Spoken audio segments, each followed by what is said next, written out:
Hello, beautiful people of the elegant universe. We're back with another Jazz Fingers Vol.2. So we're gonna get right into it. Advice on how to develop a learning mindset to improve versus just hopping on to play mindlessly. So the key is when you want to develop a learning mindset, it's a matter of prioritization. If you go on to ranked, I personally don't knock ranked. I definitely play it, but I'm leaning away from playing it as much as I used to because it's very easy to lose sight of why you're training for the day, and you always need to be aware of why you're playing, because that's what's going to realign you and get you back on track when you inevitably deviate away from what you're supposed to be doing in order to accomplish whatever you're set out for.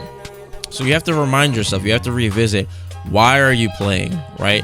And when you have that why, you want to know what it is that you want specifically. And when you're really specific about things, it's a lot easier for you to know when you're headed in the wrong direction, to know if you're climbing up the wrong wall and getting good at the wrong things. So if you focus on growth and learning, your winning will be a byproduct of you learning. But if you prioritize winning, then you don't necessarily learn. It's a matter of understanding that and realizing like we play tricks on ourselves mentally all the time, and that's why it's important to have your goals, because it's easy to forget your goals and deviate away from your goals and start working on the wrong things. What is your favorite aspect of fighting games? What keeps you coming back to play day and day?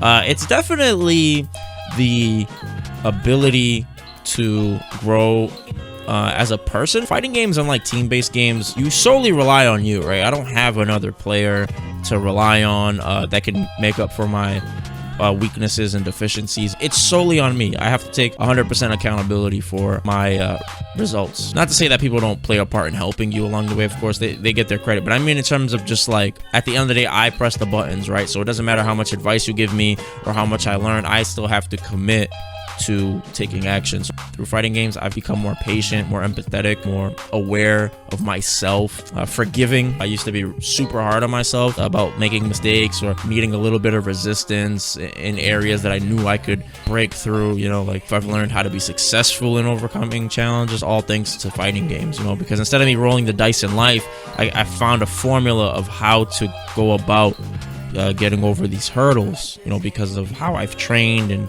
the things that I've learned along the way. Is cereal soup? Why or why not?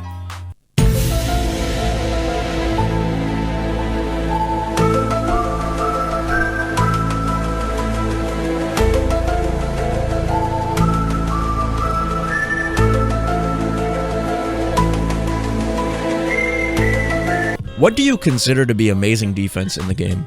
As in, a player that is great at being defensive, and what is it that makes him great at it?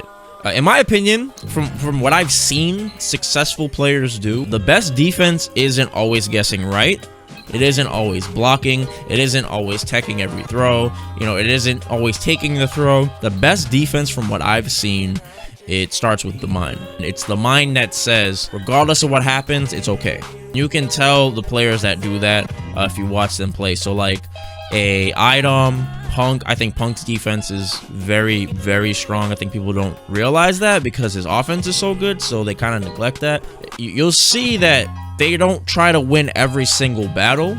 They just try to win the right battles, the battles that will help them win the war. It's a matter of allowing certain things to happen, minimizing the success of your opponent's offense. That all starts upstairs, because if I'm trying to win every battle, I'm always going to try to guess. Great defense forces your opponent to guess. So they are the ones that feel like they're guessing. Once you make your opponent feel like they're guessing your defense instead of the other way around, that's when you start turning the tables and you start turning situations that are advantageous for them into your own advantage. Another aspect of great defense is the defense that is very mobile. In this game, the more stationary you are, the more likely it is that you will end up being put in bad situations. So the mobile defense, the defense that's constantly moving, constantly adjusting, that's the best defense in my opinion. You are not letting your opponent get comfortable to set up or go for whatever sequencing that they're trying to. Simultaneously, you are avoiding being put in tough situations like being cornered. If I'm being very mobile, it's harder for your opponent to push me towards the corner. Also, it's harder for them to maybe V-trigger activate. It's harder for them to get into throw range. You see, so it's like just by moving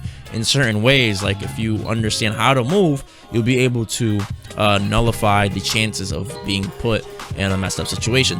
What is the ratio to rest, training, battle lounge, ranked you feel is best right now? I'd be interested in knowing your personal schedule. Well, this actually changed for me recently. When I play, I tend to play high volume. Rest is critical to growth and success and efficiency and effectiveness.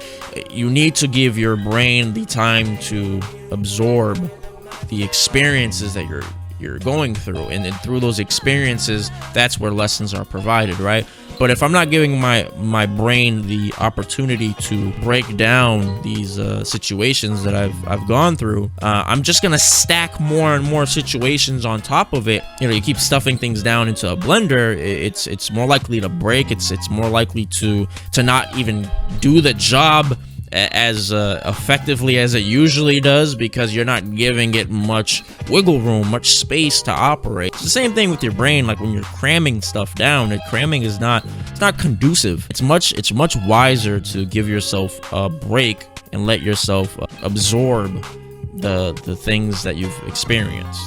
Taking like a little 5-minute break, walking away, stretching or whatever, right? Get the blood flowing. For training mode, I think anytime you come across a hurdle, lab it immediately. Make that a habit. You know, in your brain, when you are doing things in a certain rhythm, you have associations that go off. So imagine, in my mind, Zaf's mind, every time I come across a challenge, I end up going to training mode, and I do that every single time. Now what's going to happen is at a certain point, I don't even have to think about it, but I'm going to automatically, when I come across these hurdles, I'm going to try to solve them instead of complaining about them or ignoring them and pretending they don't exist.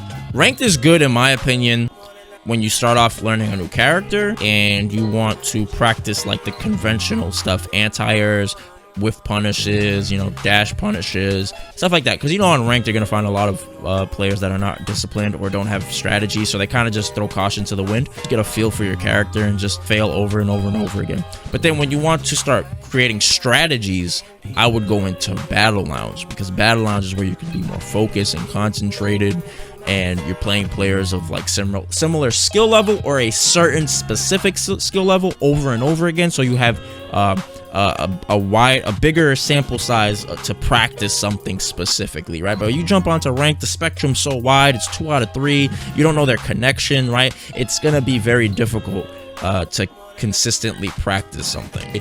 Hey, this is the order. I'd put battle lounge up top, and then I would put training mode underneath it, and then I would say right here I put ranked, right? Ranked, and then yeah. So that's like the order of activity, right? And then of course having your rest in between it, time based, of course.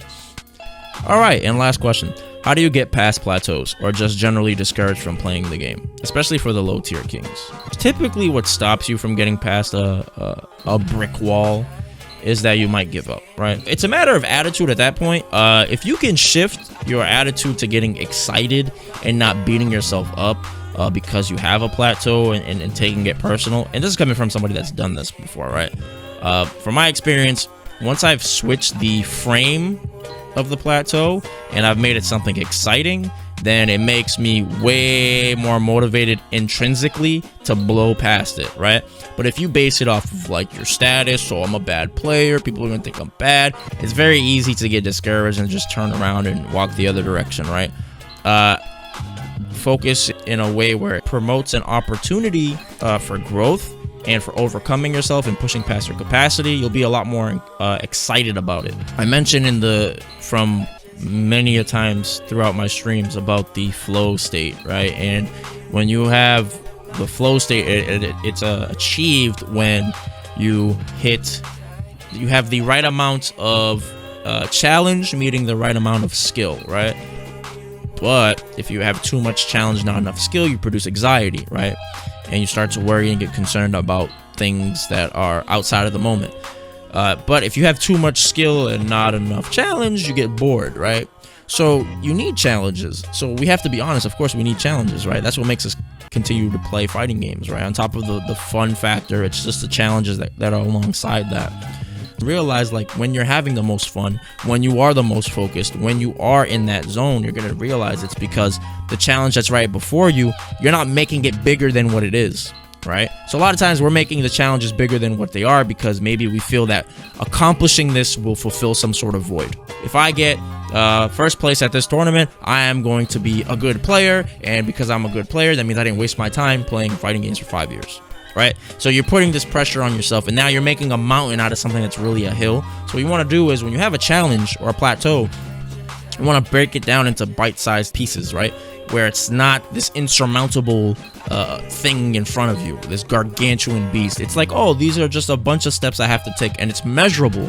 When it's massive, it's overwhelming. It's not measurable, so it's very easy for you to ignore your progress. Okay, so what you want to do is you figure out, how do I turn this into a bunch of small objectives that I know I can measure and obtain, right? With enough diligence, persistence, practice, right? And then eventually you'll realize, oh, I'm at the top of the hill. I'm at the top of what was a mountain, but it's really just... All right, everybody. Thank you for tuning in. Of course, as always, appreciate you. Appreciate your viewership. I appreciate your contributions to the discussions that we have. So feel free to let me know in the comment section below what you think about the video. If you have any difficulties or any troubles that you would like some sort of help with, just let it all out. And I will see you on Volume 3. Peace.